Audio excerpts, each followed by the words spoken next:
Hello everybody, I have finished up my Drowned City blind play with Travis and Bryn, and today I'm excited to share with you all my final first thoughts on the Drowned City campaign. If you don't know what this is, I usually give my initial thoughts about halfway through the campaign, and then I give my final roundup thoughts once the blind play is finished. However, today I'm doing something a little bit different. So in this video I'm going to share my spoiler-free and spoiler thoughts on the Drowned City campaign after my first completed play. This is not different, this is pretty normal, but unlike previous forms of this video, I've made slides to give myself a bit more focus and a bit less rambling. If you don't know how I work, I can sometimes, if I don't have like a structure, I can just sometimes talk and then like in the middle of a point, say another point, and then forget my first point. Sometimes I come back to that first point, sometimes I don't. So I thought I would have a little bit more structure. There is probably still going to be some incoherent rambling that happens here. It's just inevitable with me. But I did think that having like a general structure is going to give me a little bit more to make sure I cover everything. Because when I finished my initial talk, I was like, oh, I missed this thing that I wanted to talk about. I missed this thing. So today I put it all in here, and I'm not going to miss a thing. And I'm not, you know, like the Aerosmith song. Anyways, so I'm going to start with a spoiler-free discussion now, and I'm going to give a warning when we're about to head to actual spoilers. So this is going to kind of just be general thoughts on the campaign and everything associated with it. Okay? So no spoilers here. You can have no risk of getting spoiled. Easy peasy, lemon squeezy. Some general thoughts on the Drowned City campaign. We're just going to start with just top to bottom, how do I feel about Drowned City campaign? I am very positive about the Drowned City campaign. I am not as floored by it as I was for Feast of Hemlock Vale. If you do not know, in the videos where I had my first spoiler talk for Feast of Hemlock Vale, I mentioned how it blew me away, and it reminded me of everything that I was like missing in Arkham, and how the previous few cycles were just feeling a little bit empty for me in terms of the structure of the campaign. Drowned City is not like the Feast of Hemlock Vale in a lot of ways that we're going to touch on in a few more slides coming up. Drowned City is kind of just simplicity itself, right? Which is kind of a dumb thing to say because it's a little bit like, I'm trying to think of the word. It's like a cliche, right? The simplicity itself. But it is like, there's a big focus on just a very simple structure and a very simple, like, kind of like identity to the campaign, right? And this is a very good play experience, and I'm very positive on Drowned City because of this very simple play experience. But if we look back, right, like Edge of the Earth was a linear structure, but it had a little bit of exploration, right? But I think we can all agree that Edge of the Earth is a very linear campaign. I think we can all agree on that. We then got to Scarlet Keys, which was the furthest thing you could have from a linear campaign. It was very experimental, and they took a big swing, and depending on the player, that was either a hit or a miss, right? For me, in retrospect, it was a little bit of a miss, just because I feel like not having a direction has led it so that the whole campaign kind of feels a little bit disconnected for me. Then we got to the Feast of Hemlock Vale, which also was a little bit more open, but it was a more linear open experience. And in my opinion, Hemlock Vale was a much better version of what like Scarlet Keys was trying to be, right?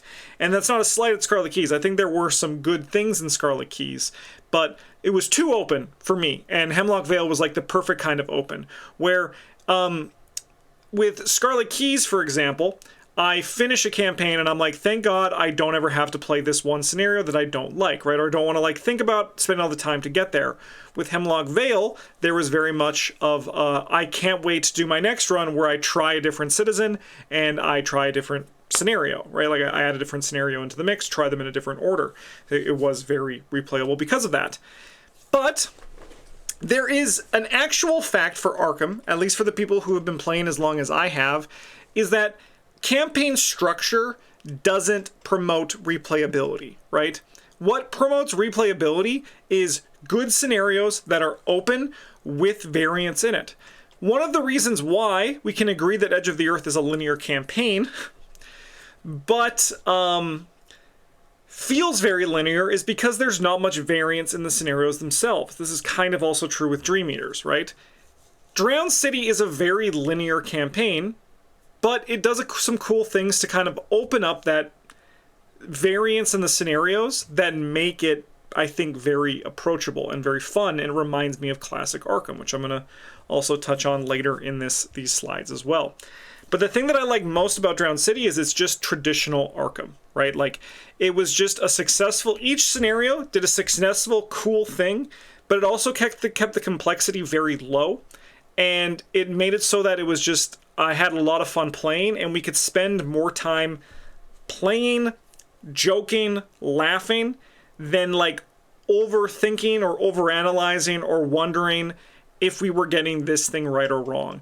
We were able to experience our investigators and see how they faced the challenge of the campaign, as opposed to having to think about everything else associated with the structure of the campaign or like the hook of the campaign.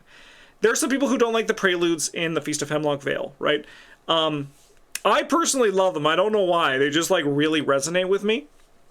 But I can respect that. Like, even when you're playing Hemlock Vale, which I think is a banger campaign, there can be some sort of like, this is not the perfect word for it, but there can be some dread associated with the idea of having to set up the preludes each time, right, and play it. Drowned City drops all that, and it just says, hey, we're giving you the classic, simple Arkham campaign structure experience. The only choice you have to make is... That's not it. That slides are not in the right order. I'm going to touch on it later. You think I'd be embarrassed by that, but I've been doing this long enough that I have no shame. But it is the east or west mechanic, right, which we're going to touch on later. But I think that was a very simple thing that the designers did that's going to offer a good chunk of replayability in this campaign. The mechanics of the whole are very good for the Drowned City. The scenarios themselves, there's no stinkers. I actually enjoyed every scenario. I don't think there was a scenario that blew me away on the blind play the same way that the Lost Sister and the Longest Night blew me away in the Feast of Hemlock Vale. But I think overall, it seems like the goal of this campaign was just, 1, keep it simple, 2, provide levels of success, which I'm going to touch on what I mean by that in the future. And 2, and then 3, I guess 3, because I did say 1 and 2 already. 3 is just, I think that they really pushed themselves in terms of interesting enemy design and interesting treachery design. I think the enemies and treacheries in this box are really well made. And I do think that they've done a good job of asking for specific challenges that need to be solved that are unique to the Drowned City. One thing that you will see if you've been online on a lot of Arkham communities is that some people assume that the current campaign is going to be every campaign. So, like, for example, when we saw the big maps in Edge of the Earth, everyone was like, oh no, are we always going to have these big maps? Because I don't like big maps. We got to Scarlet Keys, and everyone's like, is every campaign going to be open from now on, right? We get to Hemlock Vale, everyone is like, are there always going to be a codex, right? Is this going to be normal? And then Drowned City said, no, just remind yourself that every one of these campaign blocks, the design team has like a goal for that campaign and kind of like a thesis for what they're going for, like a design thesis, right? And I think that overall the Drowned City was very successful in that. I think it's a very good campaign. I don't know if I would call it like in my personal great campaigns, but it's like super solid, like 8 out of 10. Like, I don't have anything I really have to knock about it, at least on the blind play, which is a very good sign. We had a great time, and I know Travis was very happy with this one. At the end, he was like, this one's going to be a banger to replay. And I ultimately agree. I think this one is going to be a very good campaign on replays, which I'll touch on as well. So, enough of this. Let's get to some more kind of like focused stuff here, which I've kind of been alluding to. The first one, as I previewed so embarrassingly, was the task mechanic. This was a very cool mechanic where after the first scenario, you're given a task that you need to solve on your journey through Aurelia. And it's kind of like a mini, like a side quest or like a mini objective in each scenario that is unique to you. There are 8 of them. And I'll be honest, I would not be disappointed if we saw some custom ones that were like community made ones, or even if the developers themselves released a few print and play ones just to add some extra variance into this whole thing. I think that could be really fun, because I think that the tasks are quietly one of the things that's going to influence the most micro decisions that you're going to make in terms of investigator choice and like how you approach the scenarios. I'm going to talk about this in further detail in spoiler territory, but for example, the task that I chose for myself for this campaign influenced how I built my deck from the original idea. And then it also changed the decisions that I was making in the scenario itself. And that was a very cool, like,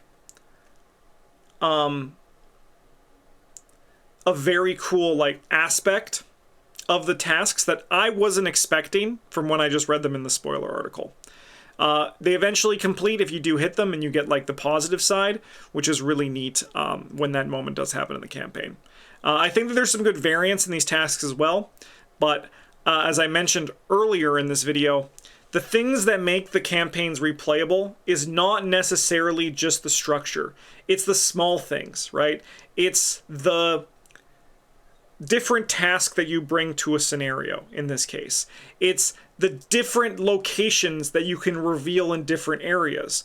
This is why, in my opinion, Path to Carcosa is so good, because there's just some small things that can really change it. So for example, in The Last King, where the party guests are at the start can really impact the order of the campaign. In what scenario, in what order the party guests have their moment can also change things, right? The Catacomb deck, which is also why the Lost Sister is so good for me, is because the Catacomb deck not only determines what locations show up where, but like what the map is, right? And I think that I have to obviously spend more time in Drowned City to really notice the specifics, but I think there are a lot of small things within the Drowned City that can really that are really impactful of this, and like a really example of that kind of like small but like big replayability, like the variants that can like really add to replayability. And I hope it's something the designers continue to explore further. It's a big win for me personally. I think the tasks mechanic is very good though. 2 thumbs up for me. Campaign structure, East versus West. This is the slide that I thought was next, and in retrospect, I should have put next, but unfortunately I didn't. This is a really cool way of making, excuse me, giving variance to campaign structure while still being completely linear. I can't tell you how nice it was to just, after the end of the scenario, not have to think about what scenario's next, right? This is probably the hardest part, and I think the thing that, like, for example, Bryn and Travis dislike the most in Scarlet Keys, which is at the end of the scenario being like, okay, where do we go next? Because a lot of the time they would just say, I don't care. And at least in my perspective, that's not something you want to hear from your players, right? It's something that, like us, your teammates. Like the people that I'm playing with, I don't want to hear them say, I don't care, right? And I think that having that mental load gone from us in terms of just being able to play the next scenario that comes up in a linear like fashion was very nice and very welcome here for Drowned City. So I really enjoy this, while still providing that little bit of variance that they are able to explore in this new format. Because while I personally love the linear campaigns, I understand that in this one box format, there's a lot of potential for exploration. And I do think that they should still do that while trying to balance, like, I think, like, finding the right linear versus, like, not, like, for completely open types of structure. Additionally, I don't think I actually have a point of this, but I just remembered. This campaign is kind of inspired, I think, it feels like to me it's inspired by, like, a D&D dungeon crawl, right? The idea that you're going through Rillia and exploring Rillia. the theme and vibes kind of stays very like flat throughout the whole thing. It's not going to be like Hemlock Vale, which literally each scenario you go to feels like a brand new kind of like area to explore. There's like the ashen part of the island, there's the cave part of the island, there's the mines underneath the island, there's the haunted house, right? There's the last one, there's like the bog. Right? Rillia stays pretty flat in terms of its theming because you're basically exploring one big dungeon. So I can understand for the players who want that kind of like thematic or at least visual variance, this campaign is not going to really be able to give that to you, so that's just something for consideration. That has nothing to do with the structure here, but I just remembered it and I did not make it in this slide, and I'm glad I did remember it. If there's one thing I can tell you right now, the slides make me talk more than if I don't have the slides. Okay, general topics I want to cover about this campaign in case I missed them earlier, and I don't think I covered most of these in detail. Drowned City reminds me of a lot of the Dunwich Legacy, and I didn't know how much I missed this vibe. By that I mean very simple structure where you just put a few locations on the board, and then there's a giant stack of set-aside cards that evolve the game as you go, right? I think that that is a huge thing that has been lacking in the last few scenarios, because what makes a scenario dynamic is how it evolves and grows over the time, right? This is actually a thing that a lot of people have as an issue with Innsmouth, is a lot of Innsmouth scenarios are one act, right? One agenda, or like maybe like two agendas, right? But usually like one act, right? And it makes things feel particularly like there's not like a dynamic thing there that makes them super flashy when like things change. And I think Drowned City does a really good job of having the scenarios evolve as you play them. The other thing that it really reminds me of, Dunwich has a very big like X-Files monster of the week thing where suddenly you're just fighting this big thing and you don't know why. Drowned City does that in spades, and I did not know how much I missed that. So, I think it's very fun how both the campaign and scenarios have thresholds for success that you can strive for. This is something that I've also talked about previously that I've really liked in campaigns like The Forgotten Age, where there is a threshold for victory. So it's like, win the scenario even more. Well, it's okay, let me start again. It's win the scenario, get campaign success level 1, campaign success level 2, right? So it's like winning the scenario is like the part that's designed to be the easiest, right? But there is a bunch of like hidden levels of victory that can give you more later on in the campaign that I think Drowned City explores very well. And it's something that while I wouldn't want them to do all the time, I really enjoyed that they did it here in Drowned City. It gives a very big feeling of like exploring and pushing it to the limit and like risking it, like pushing your luck to kind of see what you're able to accomplish. And I think they did really well there. It felt very heavy on XP, but I have to acknowledge that there may have been some variance to this depending on player counts. Our first campaign was loaded with XP, like absolutely loaded. We as a group kind of trend to more like having less XP. I understand we are the outside perspective on this, and I'm going to touch on this in the next slide, but I like how there are campaigns with a lot of XP and campaigns with less XP. I think that's actually a very important design knob that the designers can twist, right? This one felt very XP heavy on our blind.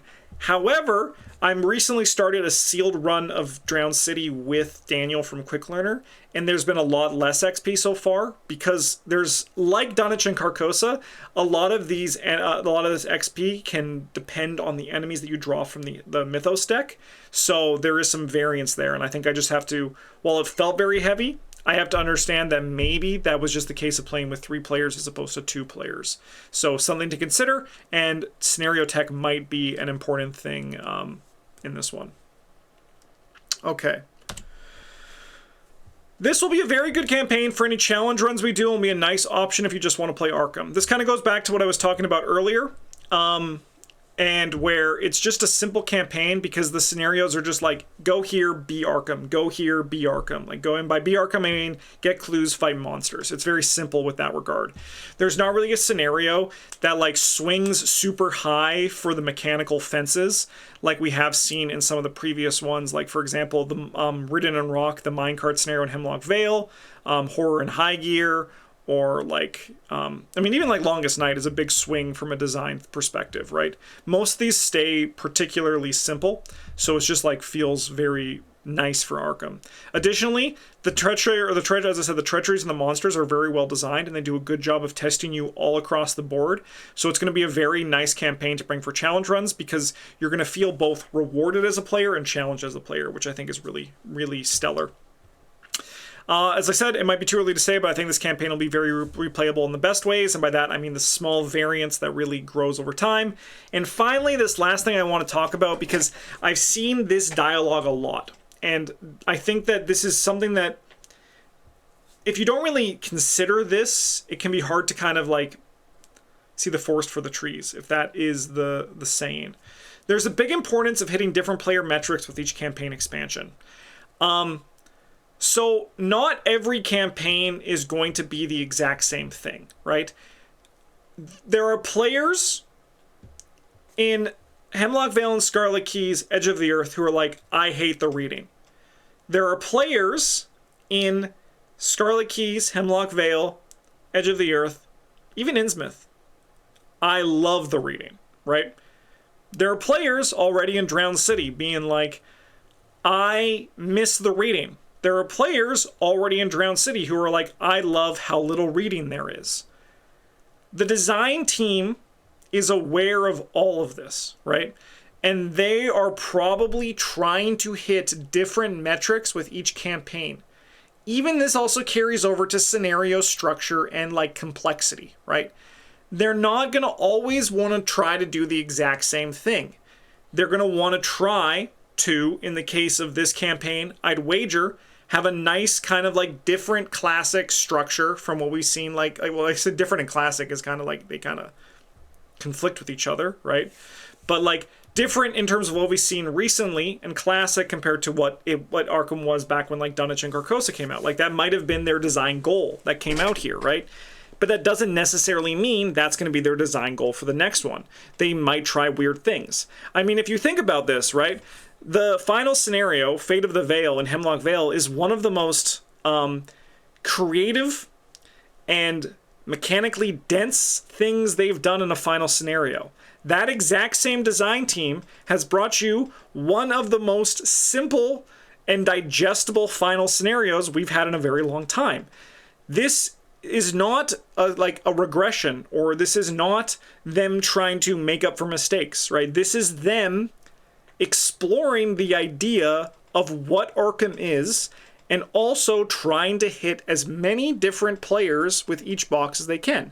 The people who just like Arkham, like me, the frickin' zealots who just love Arkham, will play all of it, right? But the reality is that every player has their own preferences, and if they only always hit one player's preference, that would be bad, because one, they're not exploring the possibilities of the design that this game can provide, and two, it's also probably boring for them, right? So like that's one of the things that I think that you need to, if Drowned City like was lacking for you, or like Hemlock Vale was like the structure was too strange for you and you like Drowned City, just know that the next one, we have no idea what structure it's going to follow, but I'm going to wager the design team are trying to cook up something new and creative to hit a different metric, or potentially retread a metric that they haven't hit for a few boxes, right?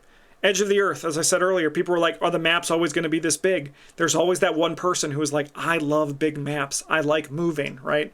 And I think that is the challenge of design that I think a lot of players don't see. Okay, so I learned that if I make a slide, I talk a lot. I talk a lot. But this is it for the spoiler-free zone. We're going to go into spoiler time. If you don't want to be spoiled, you should leave now. I want to thank you so much for watching. If you did stay, let me know in the comments, please. Like, leave a comment what you, if you have any thoughts about everything I said before we get to the spoiler stuff. But also, maybe I understand you might want to watch out for spoilers. Don't read the comments, but leave me a comment. Tell me how your day's going. I love that stuff. But let's get into the spoilers. We're going to see how much I'm going to talk about here. The spoiler stuff's probably going to go pretty quick. It's just going to like cover more actual specific stuff. All right, so let's keep this going. These were the 3 tasks that we ran with in our blind run. So Travis got Plumb the Depths, Bryn got Dreams of Destruction, and I got Prove Your Worth. We did not choose our tasks. In the campaign guide, they tell you to choose with recommendations. We went with just focusing on the names and the subtitles to kind of feel like what fit the best of our character's flavor, right? Because we thought that was really fun. So Travis with the Plumb the Death's compulsive research seemed very good for Agatha. Bryn has the classic joke of on this channel where it's George Barnaby gets his boat to go kill himself in Antarctica because he always died there when we played Eldritch Horror, right? So Bryn went with Visions of a Grim Future because it fit very well for his headcanon of who George Barnaby was. I went with Are You a Burden? Prove Your Worth because Marion Tavares, because I felt like her as a character would really want to be able to prove her worth to the other players there, like the other investigators there. And I thought this was a really cool way to do it. And I mean, realistically, apart from Travis having plumbed the depths, none of us really actually had any sort of synergy with it. So Bryn and I, we had no synergy with our Go For Our tasks. But what it allowed us to do was shape our gameplay in such a way that we wanted to complete our tasks, right? So we really worked hard at getting those complete. I took out Look What I Found from my Marion deck because I was like, I'm not looking to fail by 2 anymore. And it was also kind of a fun little thing where anytime I failed a test, I was like, I'm a burden. I'm a burden, guys. I'm sorry. And then there was the jokes that came with it, which is the stuff that I love, again, because the scenarios themselves were pretty simple. We were able to have these jokes and go around it, which was very enjoyable. It was also fun watching Bryn try to do as much as he can to deal himself sanity but not die, and find healing through the scenario effects, some of the expedition cards, which we're going to be talking about on the next slide, I think. I think that was really cool. I also enjoyed that at a certain point, each scenario had like a task thing that you read that gave you a punishment, but like gave you more progress, but it kind of hurt other people. And I thought that was really cool, and it's going to be some fun replayability. What I like about the tasks is that you can choose the one that's best for you. You can choose based on flavor, or what we're probably going to do in the future is just randomly give ourselves a task as well, because I think that that's going to be a really fun way to do it as well. Great mechanic. I think tasks is really cool, and I think they did a really nice job of having like a feeling with the expedition vibe here. Speaking of the expedition, here are the expedition items. You got to choose one of these on each expedition thing. It was really nice because like it kind of just softened the scenario a bit, and then at a certain point became kind of useless, which sounds funny, but I actually think is the design intention, right? It's the concept of that these are here to, because of the structure of the campaign where you go either east or west, the first scenario in one side is the last scenario on the other side, right? So while there can be scaling in terms of the numbers in that scenario, you can't go perfect. So my feel is that these expedition items are here to provide you with a little bit of a boost depending on where you are in the campaign. Because earlier on we were like, oh, these are great, these are awesome, and then at a certain point we're like, I guess I'll just take this one. And again, I think that's by design. Nice to see the diving suit return. I love whenever like cards like come back, right? When like cards that we've seen before like return in a different form. I think that's one of the coolest things about Arkham, and I love whenever it happens. But yeah, I thought these were all cool. The laudanum that Bryn took helped him do with his task, which was a cool little thing as well. So it shows that even in this design, like even if you do go for one that's kind of outside of your space, having there's like options in the design that give you an area to explore to accomplish those goals. The artifacts I think are also really cool. I think we got 4 of them. I think there's 5, maybe there's 6. I don't know how many there are off the top of my head. But I think these are really cool. How they work, if you don't know, is you always have the top option, and then when you translate those glyphs in the middle, you get the bottom option. One thing to note is that most of these didn't seem to be translated until we got to the final scenarios, which I think was also by design. Cool cards. I think they're all really fun. They're powerful too. I hear that the claw on the east side is very strong. We didn't get that one. We went west in our first playthrough of this. But I thought these are all really cool, and I love the vibe of each of them. Just overall, I think another cool little win here. And it also does, I have such an own personal beef with like story cards that you earn, where most of the time I feel like they're not worth the deck slot. And I like what they did here, which is that they just said, okay, you just got to start with these dumb things in play and you got to have fun playing with them. And I personally really appreciated that.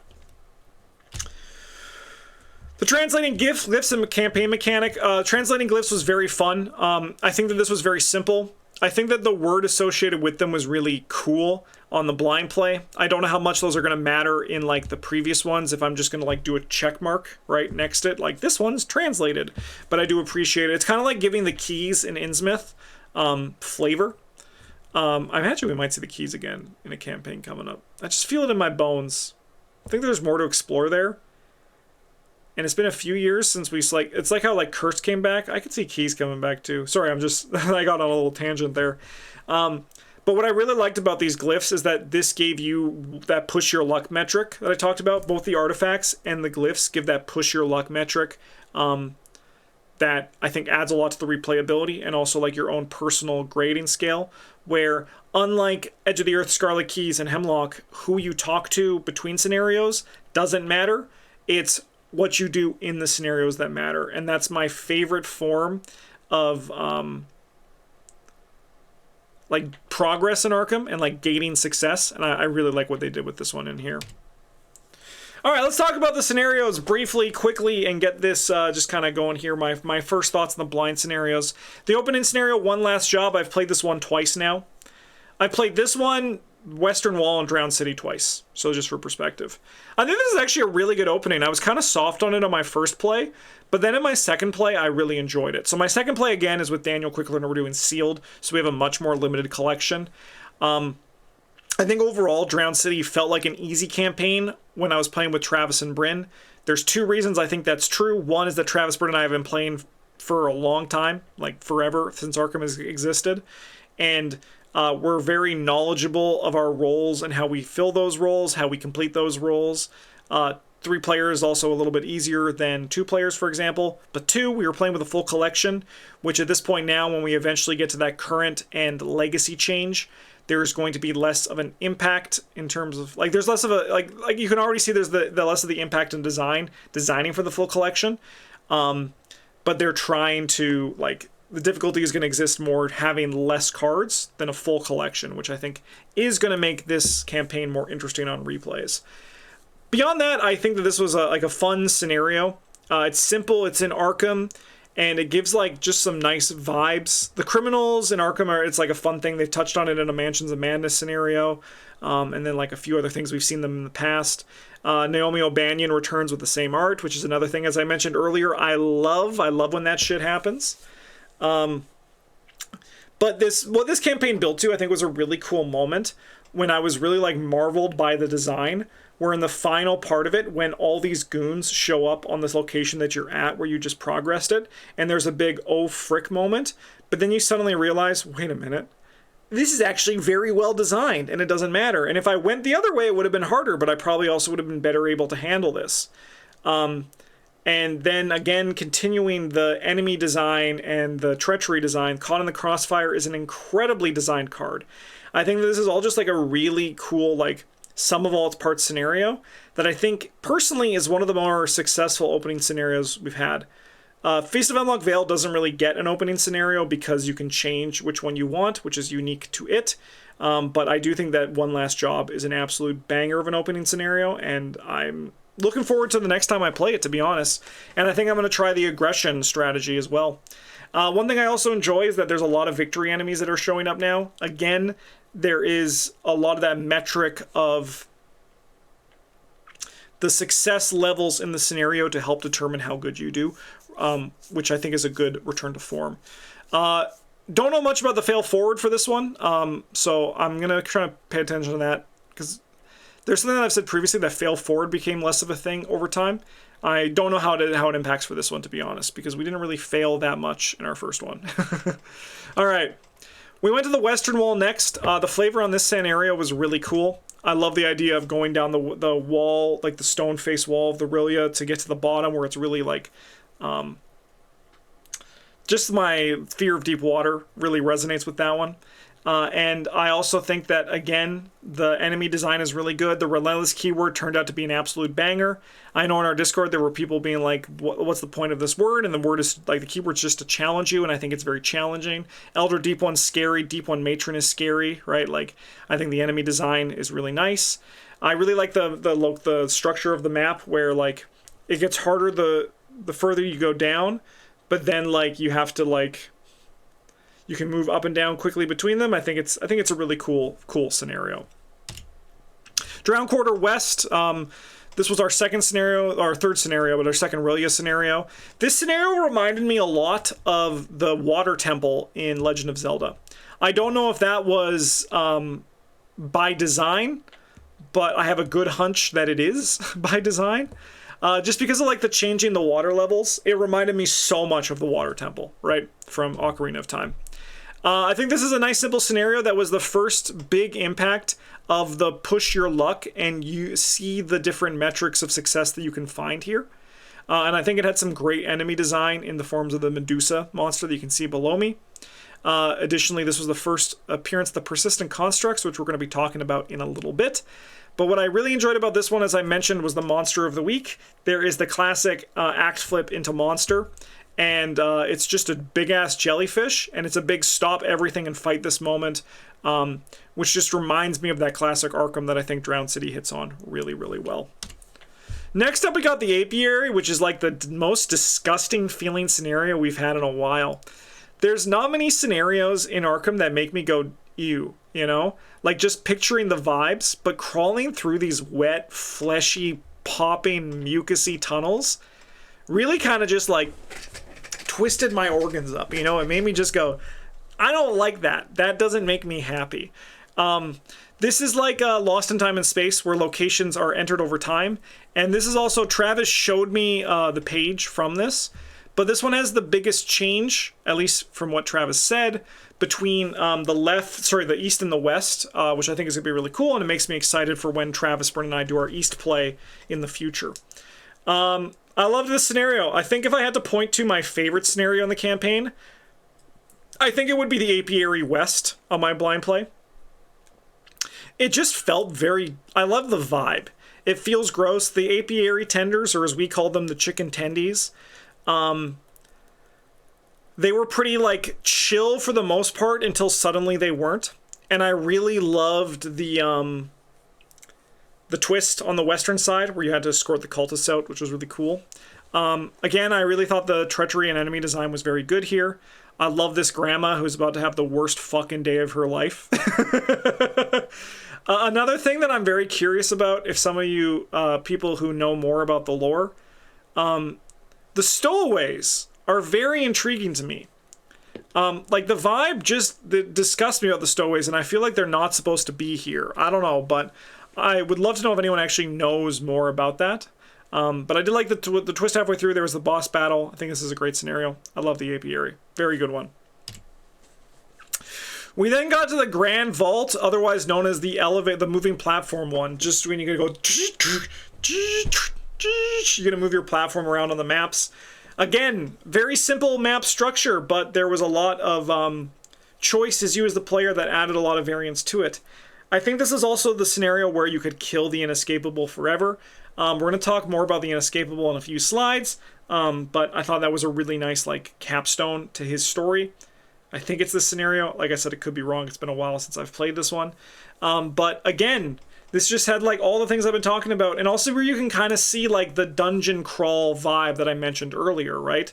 Where these locations, sorry, like, you're still in Rillia, but it's basically like it's like a D&D session where you get into this fucking crazy part of a dungeon, right? And then you have to, like, explore that dungeon and get out of it successfully.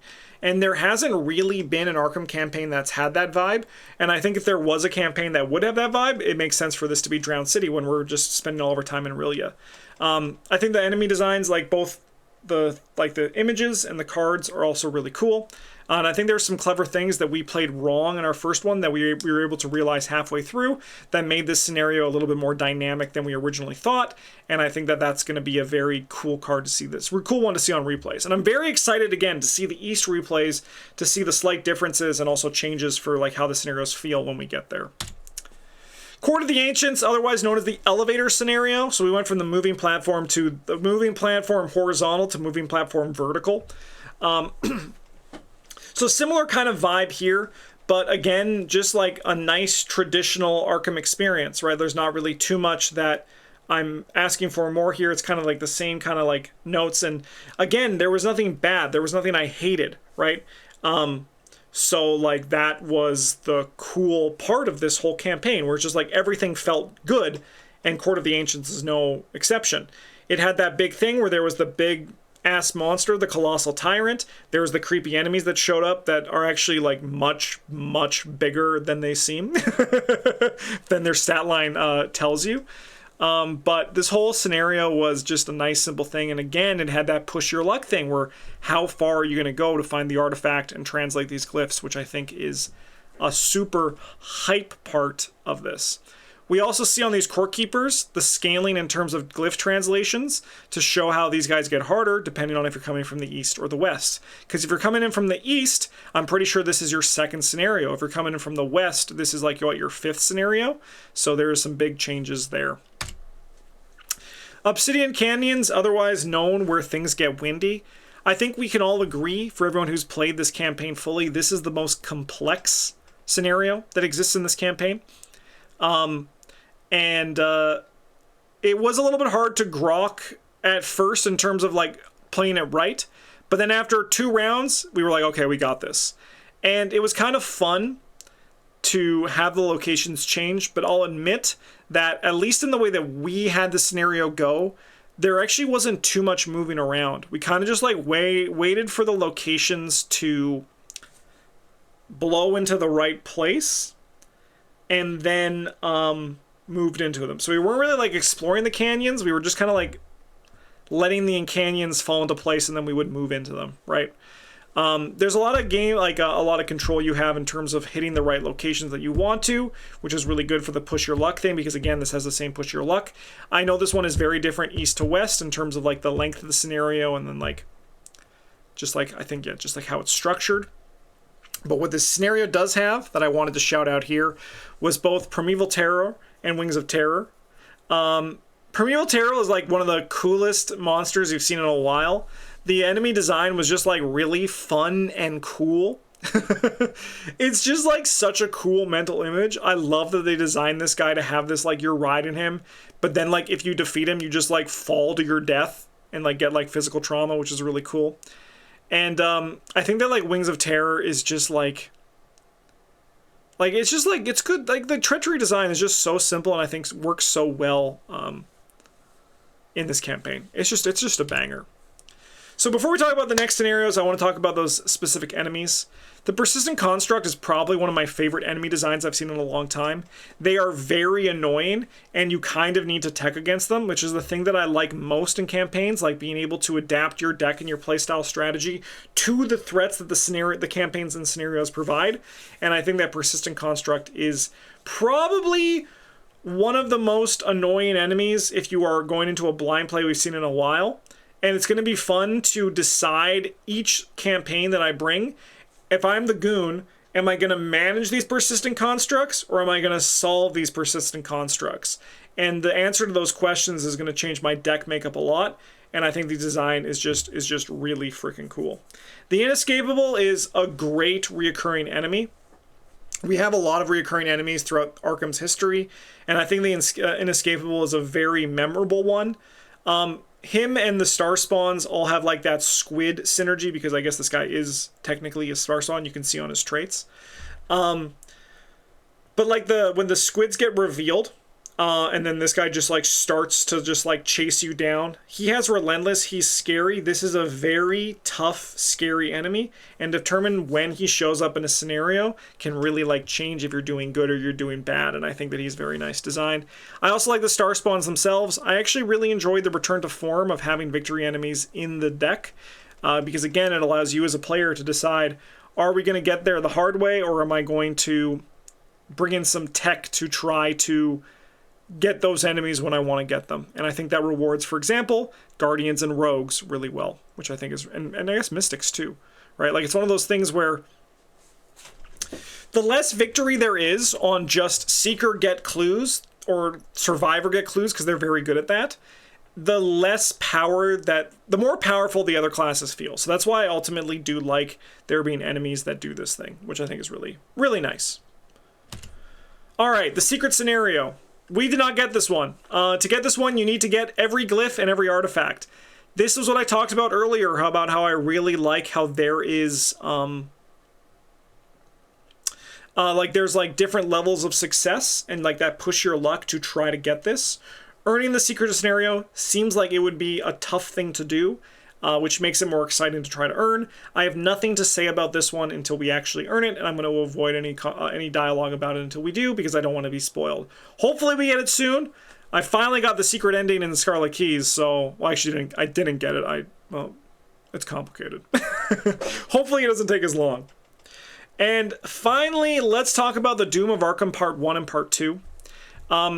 One thing I have to just say that I love about this is that splitting the final scenario into 2 parts, yes, it feels right. You know, it just feels good compared to some of the stuff that we've had in the past. Edge of the Earth, Scarlet Keys, Feast of Hemlock Vale.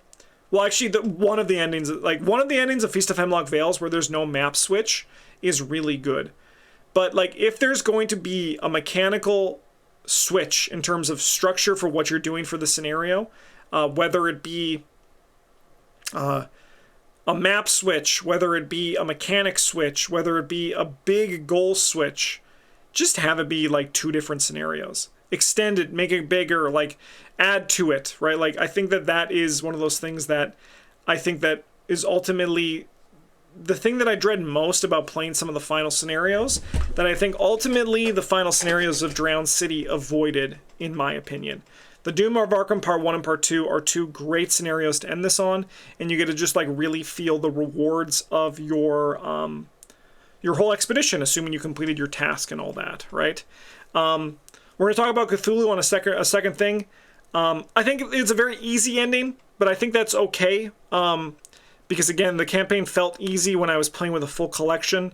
I'm going to withhold further judgment on the difficulty of the campaign until I start to play it with less cycles, because I think that is how campaigns are starting to be designed. And I think it's something that we need to, Travis Byrne and I need to discuss going forward about how we're going to work with that thing, right? I want to do a big shout out to Randall Tillinghast, who is obviously a Mask of Nyarlathotep, which I thought was the coolest frickin' twist in the longest time.